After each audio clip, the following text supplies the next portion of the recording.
Alasan mereka ini sulit, jadi butuh admin 600.000. Bagaimana kira-kira?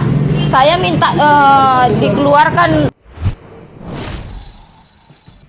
Heboh, KUA di Deli Serdang diduga tarik uang Rp600.000 untuk urus buku nikah. Viral di media sosial video diduga petugas kantor urusan agama adu mulut dengan pengunjung.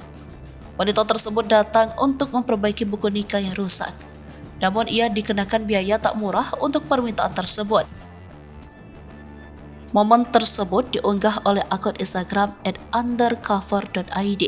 Peristiwa itu diduga terjadi di Kabupaten Deli Serdang, Sumatera Utara.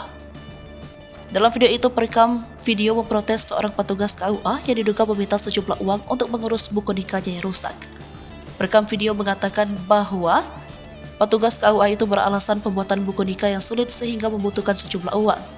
Lebih lanjut, perekam video juga menyatakan dirinya akan membayar apabila terdapat keterangan resmi sebagai bukti. Petugas KUA itu lantas meminta perekam video untuk kembali pada pukul 1 siang. Ia beralasan bahwa surat keterangan di duplikat buku nikah bukan tidak bisa keluar, melainkan belum menemukan datanya.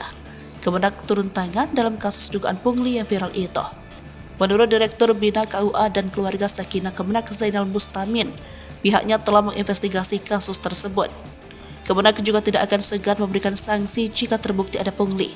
Selain itu, pihaknya juga telah berkoordinasi dengan Kanwil Kemenak Provinsi Sumatera untuk menindaklanjuti dugaan pungli tersebut.